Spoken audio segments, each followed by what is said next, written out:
Chapter 15 The Spiritual Whirlwind.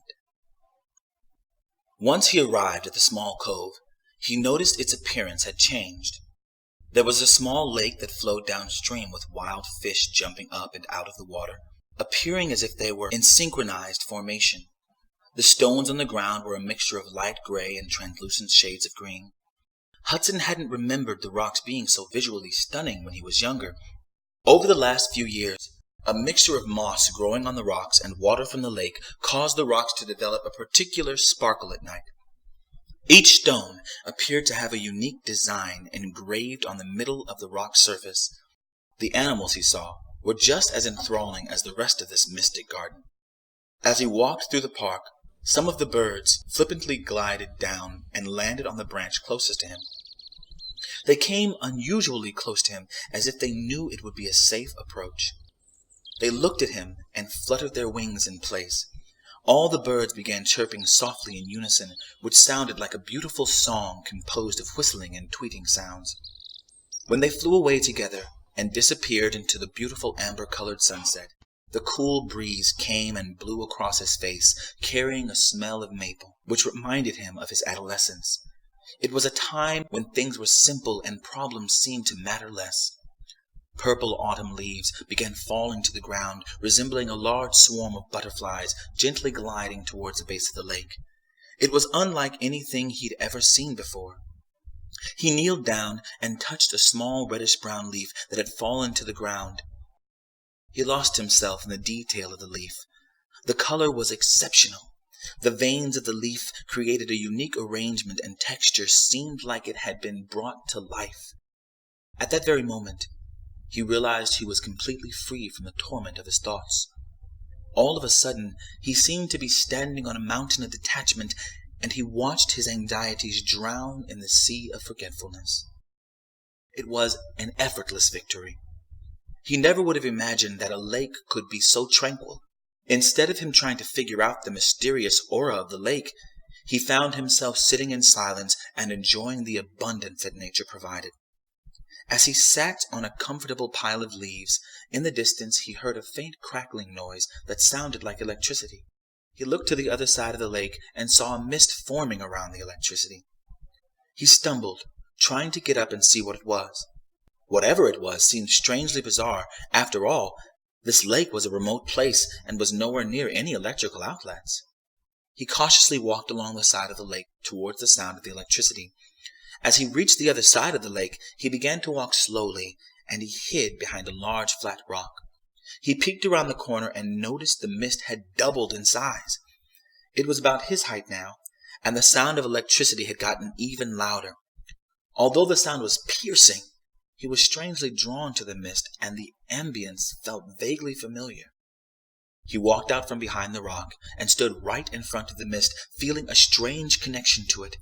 The fog began spinning wildly like a whirlwind and began changing forms. In a few seconds, the mist began to diminish, and out of the thinning fog appeared an 8-year-old boy. What was a child doing in the middle of nowhere, he thought to himself. He slowly reached out to touch the boy's hand to see if he was real. The boy stood there, motionless. Right before Hudson could make contact with his hand, he heard another loud zapping sound from the electricity. This time it was much louder and began sounding like thunder rumbling. Then the young boy disappeared back in the fog like vapor, and the mist spun just as wild and boisterously as it did the first time. Then, after a few moments, the fog began to dissipate once again, and there stood a 16-year-old boy. This time Hudson looked at the boy and noticed he looked familiar, but he couldn't remember where he recognized him from. A trail of vapor was also covering up part of his face, which made it even more difficult for him to see. Then a powerful roaring sound of thunder echoed all around the mist and spun like a violent windstorm yet again. This time it spun a few seconds longer, and the noise was much louder. Out of the fog came an adult silhouette. This shadowy figure began walking out of the mist and took a few steps toward Hudson and stopped. When the fog had cleared, Hudson was completely dumbfounded when he saw who it was. He couldn't believe his eyes. Maybe it was a figment of his imagination, he thought to himself. After a moment, he was finally able to grasp what he was seeing and just how real it had been. Coming out of the fog was a man that appeared to be the mirror image of himself. Hudson found himself standing directly in front of a phantom version of himself that strangely emerged from the cloudy vapor. The loud, thunderous sounds had completely subsided, and there was an unusual stillness all around him. Tranquility and peace seemed to envelop him. The wind had stopped blowing entirely, and the leaves on the ground didn't make the slightest rustling sound. Hudson knew by looking at him that he was indeed another version of himself, but clearly not the same. Maybe he was from another world, maybe even another dimension. Just then, he realized that the 8-year-old boy and the 16-year-old boy that he saw in the mist looked so familiar because they were younger versions of himself. That explained the strange connection he felt with the mist. But how could this have happened, he thought. Hudson carefully observed this human replica of himself, examining every detail of him. He was identical to Hudson in every way. They shared the exact same facial features, eyes, ears, nose, all the way down to the meticulous details like having the same bushy eyebrows. Hudson couldn't help but wonder how this man appeared out of thin air and where he came from. Sensing his thoughts, the man walked closer to Hudson, and he stretched both of his hands out towards him. When he was within arm's reach, he rested both of his hands on Hudson's shoulders and looked directly into his eyes. "Brace yourself," he said, as he held Hudson's shoulders a bit tighter. As the man began to speak, a powerful wave of vibrations came out of his mouth, and the force of the wave shook Hudson uncontrollably. It sent a vibrational surge throughout his entire body. Once the man closed his mouth, Hudson was slightly disoriented, but afterwards felt a great peace around him. He seemed to be engulfed by the same stillness that was surrounding the mirror image of himself. The man removed his hands from Hudson's shoulders, stepped back, and looked at him as if he was pleased. The man appeared to have a glow around his hands and a fire in his eyes. "Who are you?" Hudson asked. The man looked up at him delicately and said, "I am you.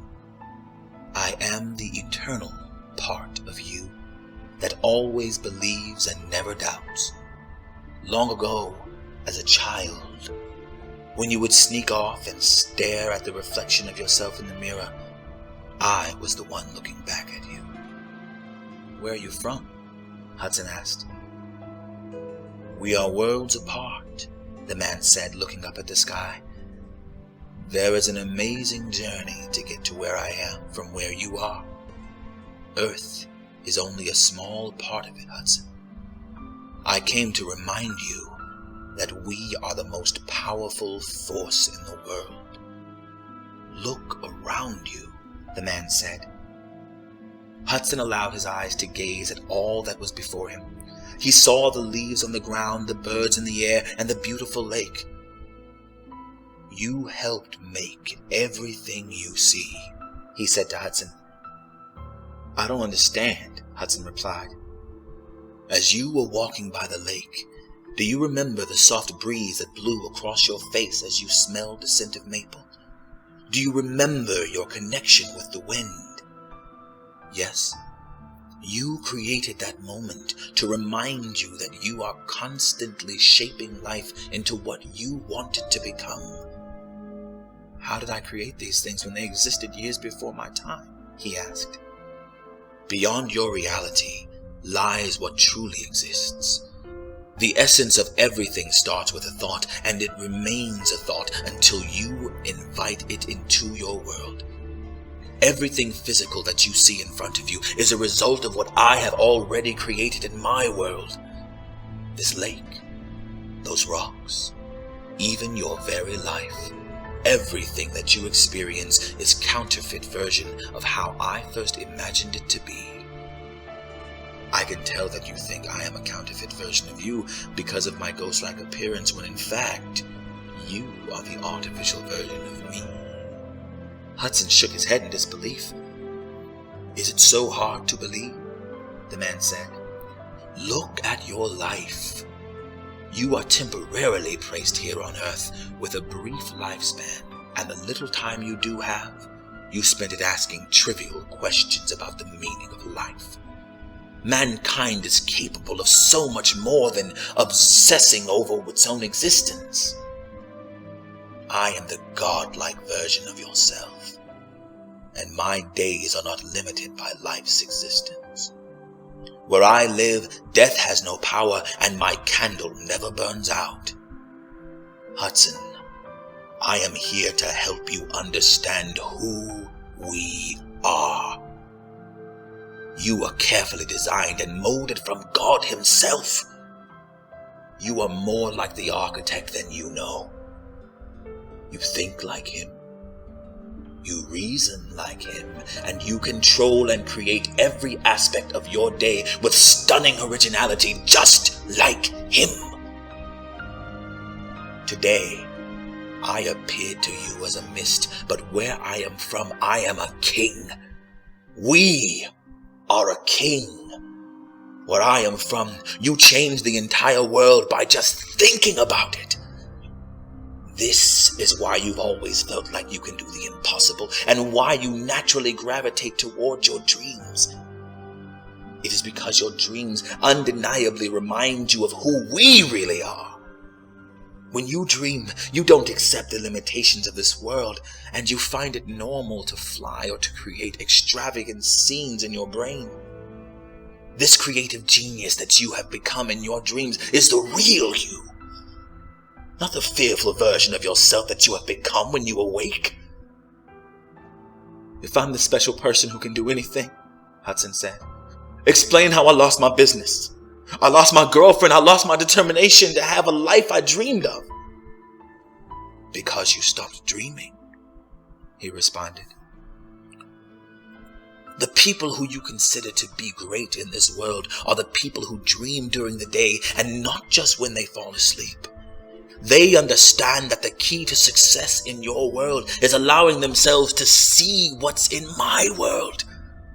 Once they can see the unseen, then they will be able to bend reality. What do you mean, bend reality? Hudson asked. Look up, the man said. What do you see? Hudson replied, I see the sky and a few clouds. The man touched his eyes, and Hudson saw a crown with glimmering jewels appear on his head. He also began to see the sky swarming with thousands of pathways that were unseen to the natural eye. There were streams of resources on large pathways being whisked away to different places all over the earth. What is all of this? Hudson asked in amazement. Where is everything going? People are consistently attracting whatever they desire from my world, and it is constantly being delivered to them, the man said. What you are seeing are the streams in which everything flows from my world to your material world. Haven't you wondered why the sky is so large and the Earth's atmosphere is so spacious? But yet the Earth is flat. Your sky is a transportation center for everything. In 1903, a messenger appeared to two brothers in North Carolina and revealed this secret to them. They listened to the messenger, and as a result, they created the world's first flying device. Without knowing it, the small powered aircraft they created was designed to replicate the transportation system of our unseen world. This began to make perfect sense to Hudson, as he recalled a similar story in the book that Seraph gave him. A man named Daniel desperately wanted to understand a vision he had, and an angel named Gabriel came to bring it to him. As the angel was traveling through the sky to bring him wisdom, he was delayed by the Prince of Persia, who opposed him in the air. It took him a total of 21 days to receive what he asked for, but he finally got it. Hudson began to get encouraged, knowing that everything that we truly want somehow always makes its way into our life. Now, he's even seen how it comes to us. He began to smile. Assuredly, But after he began to think about how long it takes to receive what we really want in life, he began to lose hope. It had already been over 5 years, and he had yet to taste the success he once dreamed of as a child. "Who controls time?" Hudson asked. "And why does it seem as if life keeps going on in spite of what I want?" The man responded, "Many people on Earth think that time is working against them, when in fact, time is benevolent and generous. Time is on your side. When you were put here on Earth, where time and space exist so that opportunity can be created, opportunity is a gift wrapped from God, and what you do with it becomes your own personal miracle. Time and space intersect to create an opportunity, which is the doorway to getting whatever you desire in life. If you knew what was revealed to me about time, you would embrace it, knowing that every second contains a piece of your dreams that are always unfolding. With each passing second, you get to see details of your life's master plan coming together. You should rejoice in the now, because each second brings you closer to seeing your desires unfold. Most people on Earth don't understand that. They look at time ticking on a clock as meaningless moments in time that one day will lead up to an epic event, resulting in success. For most people, that event never comes, because their miracle lies in the seconds they let pass by. You attract the miracle by how well you live in the seconds leading up to success. "How well I live?" Hudson asked. "Yes! By the steps you take and how well you navigate through your journey," the man said. "Long ago, I thought I knew how to move in the directions of my dreams. But I seem to have made the wrong turns in life," Hudson said sadly. "A wrong turn?" the man replied. "There are no wrong turns. Everything in your past was an agreement between you and life. You graduated college. You giving up on your dreams, and yes, even losing the one that meant the most to you, were all part of this agreement as well. You didn't make any mistakes. There are no mistakes. Maybe if I would have done things differently, I would still be selling real estate. I would still have Kathleen in my life," Hudson said. The man replied, "You don't want to sell real estate. And although you love Kathleen, you don't want her in your life." Hudson began to get upset because he did want those things. "The whole reason I've been through so much chaos lately is because I've lost the most important things in my life." "Who do you think you are?" Hudson shouted at the man. "No one in this entire world knows you like I know you," the man said to Hudson in a calm voice. "You made a decision to let them go, and you've chosen wisely. Selling real estate gave you valuable life experience, but then you realized your potential was greater than just buying and selling homes. You started looking at life through my eyes, and started envisioning more for yourself beyond the world of real estate. God was whispering in your ear. Once your eyes were opened, without even realizing it, you gradually started to let go of your dream of selling real estate. Once you did, life started to line up other opportunities to bring you success. That's when Emery and Tyler started conspiring against you and decided to close down the company. In turn, that caused you to say a profound prayer that got heaven's attention. Then your prayer was answered and you met me. So you see, they weren't trying to hurt you. They were collaborating in your favor to help you carry out your wish to explore your options. When you want something, everything in the universe is cooperative and is designed to bring you exactly what you want. But just remember, it doesn't always come in the way you expect it to. The architect set up your universe similar to having your own personal concierge in the sky, taking care of all of your requests. Once you understand that, You will live with great confidence, always knowing that whatever you ask is granted. What about Kathleen? Hudson asked. I guess losing her was part of the universe's plan to help me too, he said cynically. You truly loved Kathleen, the man said. As powerful as the yin attracts the yang, you desired her as your esteemed companion in this life. But connections like that are rare, and your path is unique.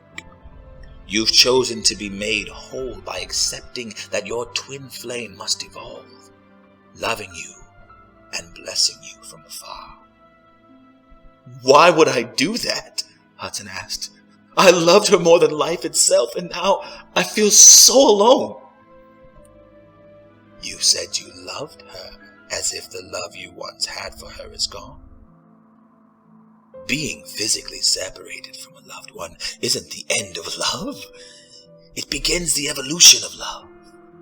Love evolves just as the seasons evolve over time. Sometimes it is necessary to restructure your relationship based upon these changes. Everything is always changing. Don't be alarmed. You have chosen well, Hudson, the man said. Besides, you are not as incomplete as you feel. You just chose to extract the most authentic part of your relationship, which is the connection you had with Kathleen. This is the part of the relationship that lasts forever. Sometimes a twin flame connection is so devastatingly hard to keep alive on a daily basis because the energy is so intense that distance, as you call it, becomes helpful.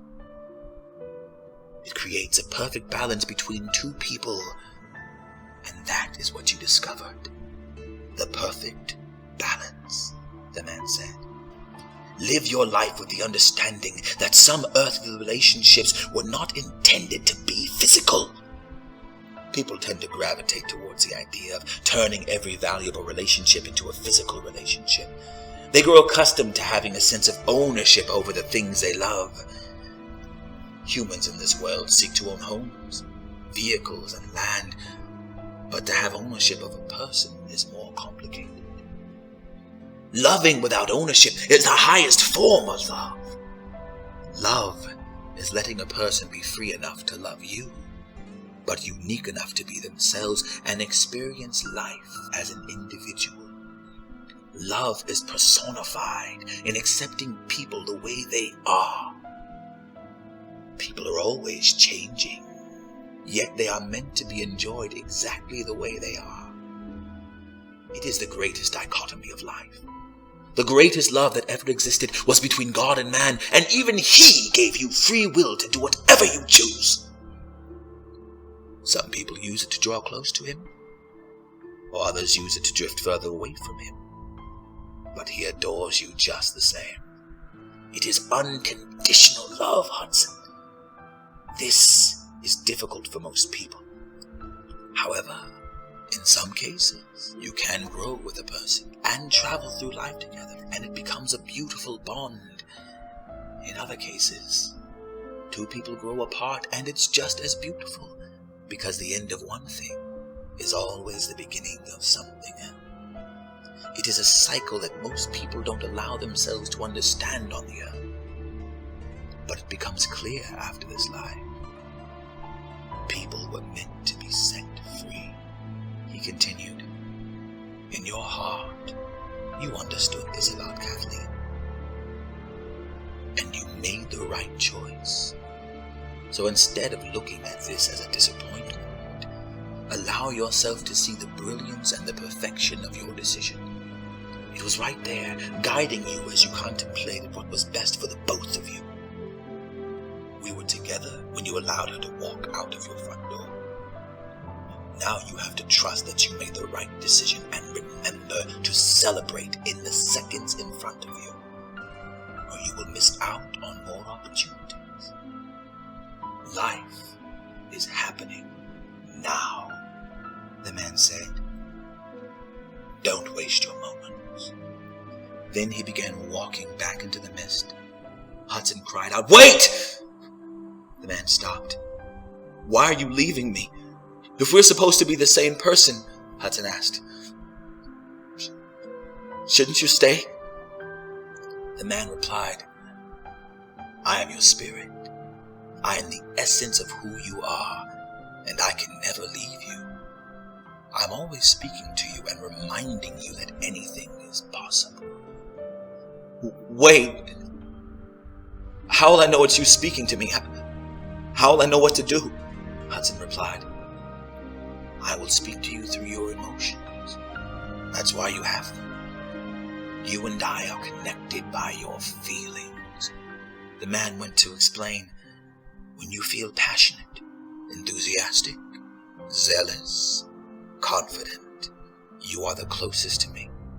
That is when you hear me speaking to you, and that is when you are listening. When you doubt, become fearful, or worry about anything in this life, you are the furthest away from me, and you cannot hear what I am saying. Your emotions were given to you as a navigational mechanism by the architect to stay attached to me, your true self. Steer through the terrain of life using your senses to give you a sense of direction. Ignore everything else. Once we are walking together, there won't be any confusion or complex decisions for you to make. I will illuminate the best paths in life for you. They will shine as a beacon of light. You won't be able to miss them. As the sun brightens up the sky, your pathways in life will shine just as bright. Your journey will be effortless, and the passages you take will be full of enchantment.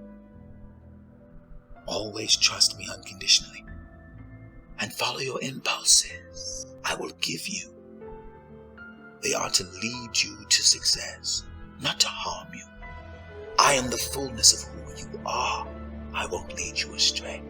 You are never alone, even in your quietest moments. You will always have me and a great counsel around you at all times, which you cannot see. Never lose hope. In the storehouse of life, there is an endless supply of whatever you need at your disposal. Take whatever you need in large or small quantities. There is no shortage and there is no lack. As the man finished speaking, he began walking back into the mist from where he first emerged. Soon he would disappear, maybe for good, and all that would remain would be his words. But before he walked back into the mist, he turned around and walked over to where Hudson was standing. The man put his arms around him and hugged him as a father would hug his own son. He smiled at him reassuringly and whispered a familiar yet powerful phrase into his ear. Things are never what they seem. They are whatever you create them to become. Your Majesty, he said as he pointed out the crown still resting on Hudson's head. He pointed at the crown to remind him of who he really was. He was a king. When he woke up that morning, he had no idea he was royalty, but now it was undeniable. After pondering what just happened, he realized that Earth was full of kings and queens. He began to realize that many of us have willingly given up our divine power as we begin settling into our life and adapting to our surroundings. Conforming to this world is the death of finding who we really are, he thought to himself. He couldn't believe he had allowed himself to be blind for so long. Life is about discovery. Life was not a race to achieve success, as he had once thought. It was about a race to get back to your true identity.